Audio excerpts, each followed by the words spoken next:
Peringatan Hari Kartini seharusnya tidak hanya sebatas euforia yang unfaedah gitu, tapi sudah menjadi keharusan bagi kita untuk menerapkan buah pikiran Kartini pada masa kini.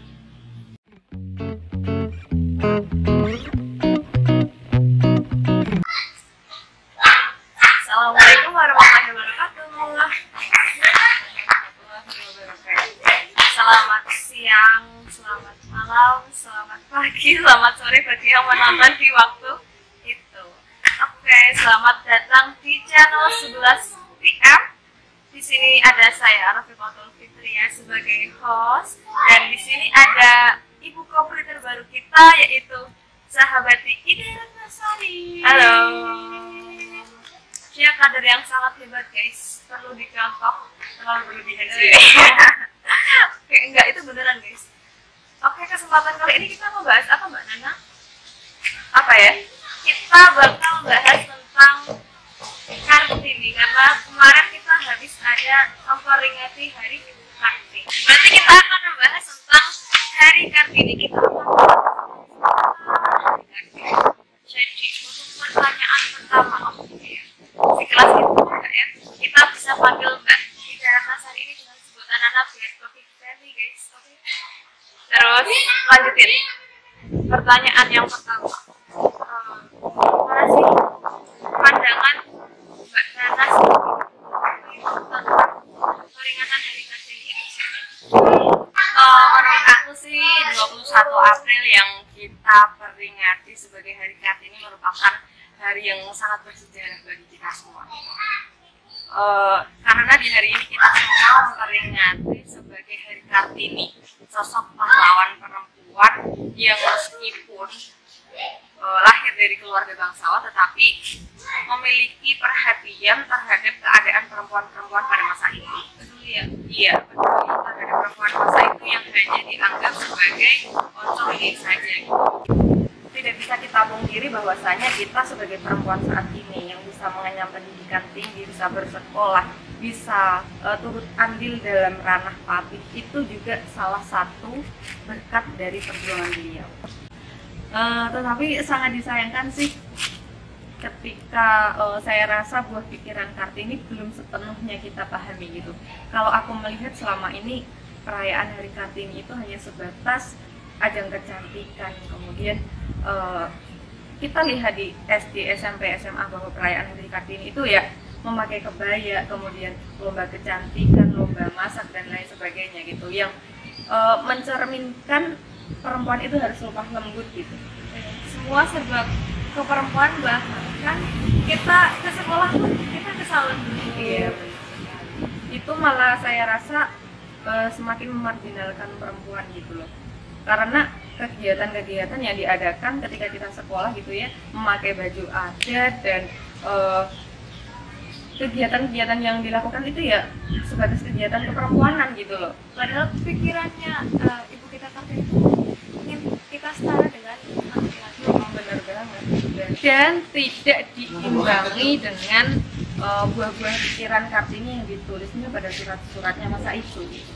Hanya sebatas euforia bahwa Hari Kartini itu yang memakai kebaya gitu. Benar-benar juga. Cewek juga pakai itu ya, ikut-ikutan. Jadi kantor.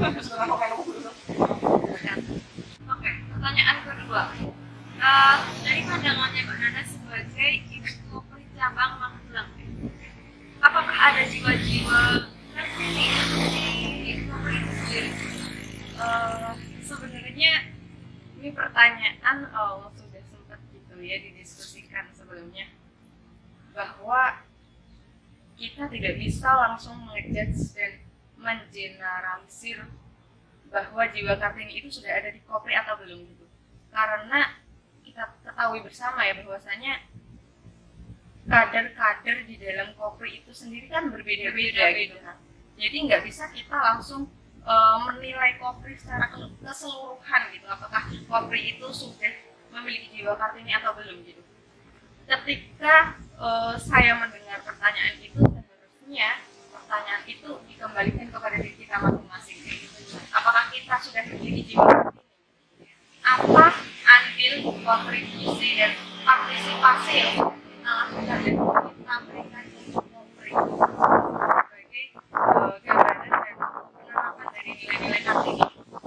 Itu seharusnya menjadi pertanyaan untuk kita semua, untuk diri kita semua gitu.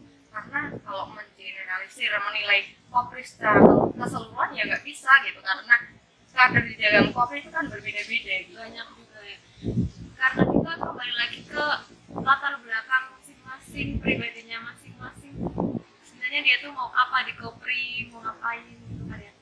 Dan partisipasi setiap orang, kontribusi setiap orang dalam kader Kopri itu kan juga berbeda-beda gitu sih. Itu tuh cukup menjawab sih tentang sebenarnya Kopri itu apakah termasuk jiwa-jiwa Kartini atau enggak.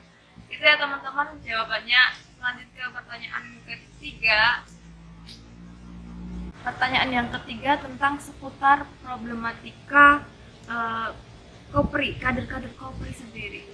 Rasanya banyak sekali kader-kader Kopri itu tercantum di database, tapi rasanya peran-perannya itu kurang. Nah, itu menurut Mbak Nana itu bagaimana? Sebenarnya problematika ini tidak hanya dirasakan di Kopri Magelang aja gitu, tapi saya rasa masalah ini juga menjadi problematika di berbagai cabang Kopri di seluruh Indonesia gitu. Bahwa memang kapasitas kader Kopri yang begitu banyak, tetapi partisipasinya sangat minim sekali gitu kan.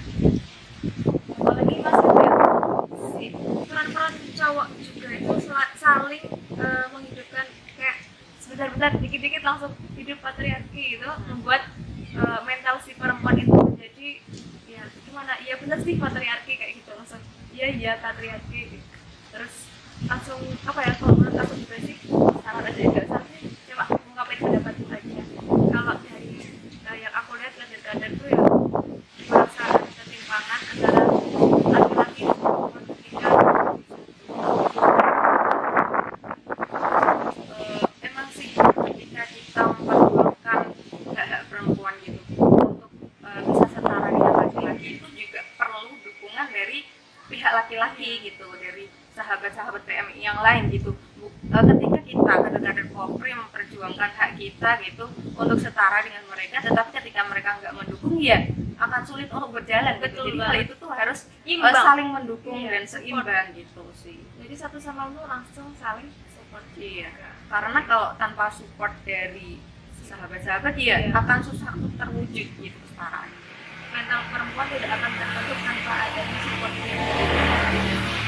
Karena memang terkadang perempuan itu juga memiliki batasan dalam dirinya gitu.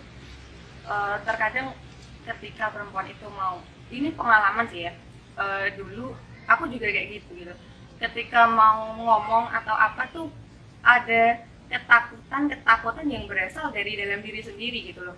Ketika aku pengen ngomong ini, aku pengen tanya ini, tapi ada batasan dalam diriku, takut nanti nggak didengerin, takut terlihat bodoh, takut nggak dianggap dan lain sebagainya. Itu juga batasan selain dari batasan dari luar, di mana kita berada di kultur patriarki yang sangat kental, juga perempuan itu juga memiliki batasan dalam dirinya itu, ketakutan yang berasal dari dirinya sendiri gitu. Jadi makanya kita perlu, saya setuju dengan senior Irvi gitu, kita sebagai perempuan perlu men-challenge diri sendiri gitu, perlu memberikan tantangan kepada diri sendiri ketika pikiran kita membuat kita ketakutan dan lain sebagainya. Untuk kita lebih maju, kita perlu memberikan tantangan kepada diri sendiri seberapa mampunya kita, karena ketika kita belum melakukan ya kita nggak tahu kita kemampuan kita seperti apa, kita nggak tahu. Oke, bener banget. Melihat dari pengalaman aku sendiri pun, ketika aku bersama laki-laki, banyak banget tuh laki-laki yang bilang hidup patriarki, kamu ngapain di sini? Namanya kenapa? Aku suka langsung, ketika aku sudah merasa nggak apa sih ya kalau kayak gitu, karena aku udah biasa. Tapi ketika aku bawa teman aku langsung minder. Apalagi temennya yang masih anggota baru atau masih baru mau aktif gitu ya. Ketika gitu kan langsung mentalnya down banget, langsung udahlah, aku mau pulang aja.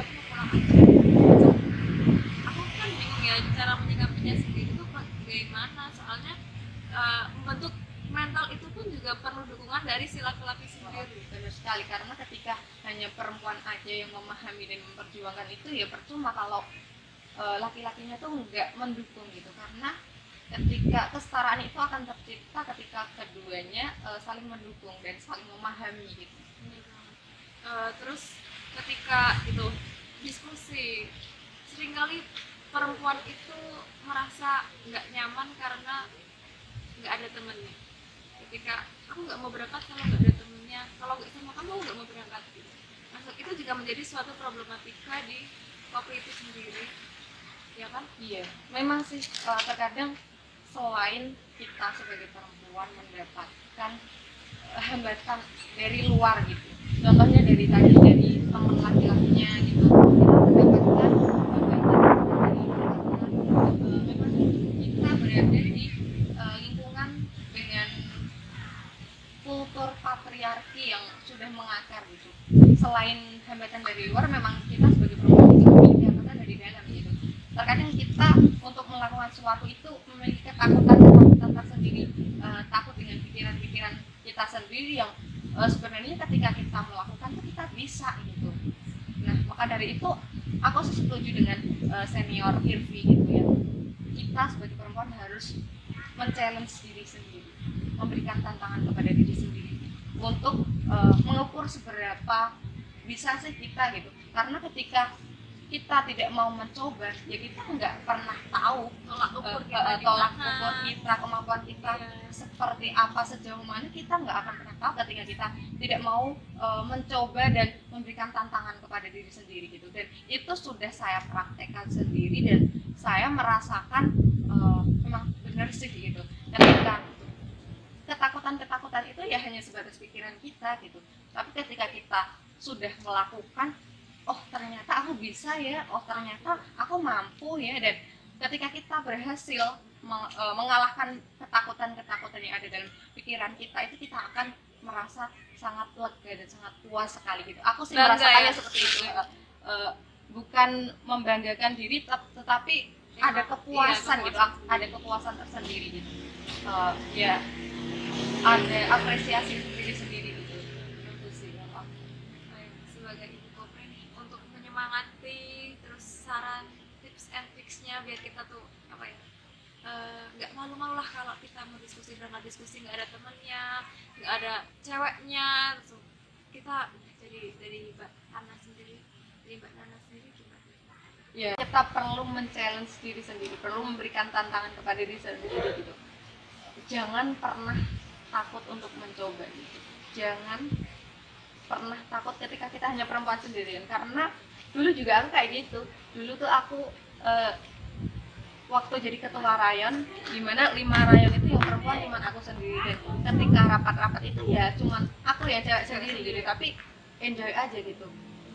Kita perlu meningkatkan kepercayaan diri gitu, dan jangan pernah takut untuk mencoba gitu, karena sebenarnya kita semua tuh bisa, bisa. Ya. Kayak mungkin itu aja ya. Jadi tip and tricknya tuh kita nggak boleh malu, nggak boleh kita tuh harus berani mencoba, terus nggak boleh apa lagi, harus memberikan tantangan kepada diri sendiri, membuktikan bahwa kita tuh bisa gitu. Oke, siap. Mungkin itu dulu teman-teman, sahabat-sahabati di rumah yang sedang menonton. Mungkin ini jadi pembahasan dan juga pembelajaran buat kita semua.